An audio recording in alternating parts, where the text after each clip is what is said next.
পটুয়াখালীর বাজারে বেশিরভাগ নিত্যপণ্যের দাম ঊর্ধ্বমুখী। সব ধরনের সবজিতে কেজি প্রতি বেড়েছে ৫ টাকা পর্যন্ত। সেই সঙ্গে মাছের দাম ক্রেতা সাধারণের নাগালের বাইরে। বাজার ঘুরে আরো জানাচ্ছেন সহকর্মী সাইদ ইব্রাহিম।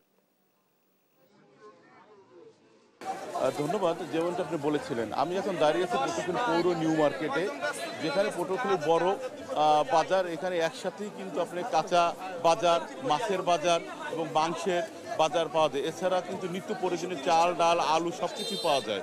আমি এখন একটু এই মুহূর্তে একটু কথা বলবো যে মাছের যে ব্যবসা করে তাদের কাছে আপনাদের শুনবো যে আসলে মাছের দাম এত কেন এবং কি জন্য, আসলে কি এটা কি জন্য মাছের দামগুলো এত হচ্ছে, মাছের দাম কেন এত বেশি? মাছের দাম এত বেশি, আমাদের দেশে যখন মাছের মৌসুম তখন আমাদের দেশে অবরোধ থাকে। এই অবরোধ থাকার কারণে বর্ষার কম, এই জন্য মাছ আমাদের দিকে কম হয়। কিনতে এসে আপনার কিরকম অসুবিধা হচ্ছে? কিন্তু সে আসছি যখন দেখি যে বাজারে পরিচিত অনেক মাছ উঠেছে ঠিকই, কিন্তু মাছের পরিচিতি যে খারাপ, যে মাছ এত দাম, কেনার মতো নাতই না, কিন্তু অনেক মাছই উঠেছে বাজারে। মাছ দাম চায় না, কমে না, সব জিনিসের দাম। আলু ৫৫ মরিচের কেজি ২০০ টাকা, সব জিনিসের দাম বেশি। পেঁয়াজ ৬০-৭০ টাকা, কেমন তারা খাইবে কেন? গরিব তো মারবে ভাতে। মধ্য আয়ের মানুষরা, বিশেষ করে নিম্নবিত্ত মানুষরা এবং পাশাপাশি কৃষকরা ঠকছে। কৃষকরা যে পরিমাণে উৎপাদন খরচ, সার, বীজ, কীটনাশক এবং তেলের যে খরচটা, সেই খরচটা দিয়ে সে বিক্রি করছে যেটা ১০ টাকা দামে, সেটা বাজারে এসে কাস্টমারকে কিনতে হচ্ছে ৪০ টাকা দামে। মাঝখানে যারা আছে তারাই আসলে সুবিধাটা ভোগ করে নিচ্ছে।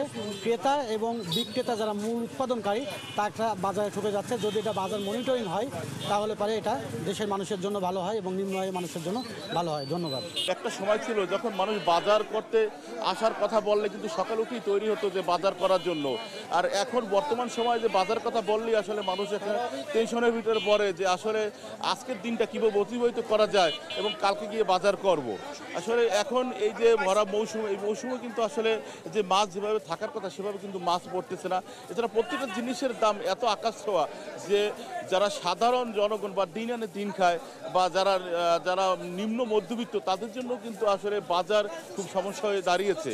এই ছিল পটুয়াখালী নিউ মার্কেট থেকে নিত্য পণ্যের দাম নিয়ে আমার কাছে এখনকার মতো সর্বশেষ। মৌলভীবাজারে লাগামহীনভাবে বেড়েছে নিত্য পণ্যের দাম। বাজার ঘুরে আরো জানাচ্ছেন সহকর্মী সালে এলাহি কোটি। মৌলভীবাজারে দফায় দফায় বন্যা এবং চলমান আন্দোলনের ক্ষেত্রে সংঘর্ষ এবং তারপর কারফিউ এর কারণে মৌলভীবাজারে নিত্য প্রয়োজনীয় জিনিসের দাম লাগামহীনভাবে বৃদ্ধি পেয়েছে। সেই সাথে শাকসবজির দামটাও অনেকটাই বৃদ্ধি পেয়েছে। ১০০ টাকার নিচে কোনো শাকসবজি পাওয়া যাচ্ছে না। আমি কথা বলেছিলাম এই পেশার সাথে যারা সংশ্লিষ্ট আছেন, তারা বলছেন মৌলভীবাজারে বন্যার কারণে অনেক শাকসবজি নষ্ট হয়ে গেছে। বাইরে থেকে যেসব শাকসবজি আসে সেটা পরিবহন সংকটের কারণে সেটা আসতেছে না, যার কারণে এই অবস্থায় শাকসবজির দাম বৃদ্ধি করা হয়েছে। আপনাকে একটি বিষয় জানাতে যে যেটি হচ্ছে মৌলভীবাজারে নিত্য প্রয়োজনীয় জিনিসের দামের ক্ষেত্রে কোনো বাধা ধরা নেই, কারণে অকারণে দাম বৃদ্ধি করা হয়। বর্তমানে মৌলভীবাজারে পেঁয়াজ ১১০ টাকা কেজি দরে বিক্রি হচ্ছে, রসুন ২২০ টাকা, আলু ৬০ টাকা, ডিম ৬০ টাকা, এমনিভাবে সবগুলি নিত্য প্রয়োজনীয় সে জিনিসের দাম বৃদ্ধি করা হয়েছে। এ বিষয়ে মৌলভীবাজারের যে বাজার নিয়ন্ত্রণের ব্যাপারে কোনো কার্যক্রম নেই বললেই চলে। এ বিষয়ে কথা বলেছিলাম ভোক্তা অধিকারের কর্মকর্তার সাথে। তিনি আমাকে জানিয়েছেন যে তিনি বাজার নিয়ন্ত্রণ করেন, কিন্তু বলা যায় যে বাজার নিয়ন্ত্রণহীন অবস্থার কারণেই মৌলভীবাজারে নিত্য প্রয়োজনীয় জিনিস ইচ্ছে মতো দাম বৃদ্ধি করা হচ্ছে। যদিও মূল্য তালিকা থাকার কথা, কিন্তু সেই মূল্য তালিকা নেই, যার কারণে যার যেমন ইচ্ছে মৌলভীবাজারে নিত্য প্রয়োজনীয় জিনিসের দাম বৃদ্ধি করা হচ্ছে। পাশাপাশি মাছের দামও বৃদ্ধি পেয়েছে, মাংসের দামও বৃদ্ধি পেয়েছে। ৮০০ টাকা মাংস বিক্রি হচ্ছে, অর্থাৎ ভরা মৌসুমে মাছের সংকট। এই অবস্থায় মৌলভীবাজারে যে সাধারণ মানুষ বাজারে যে এসে অনেকটাই নাবিশ্বাস হয়ে যাচ্ছে।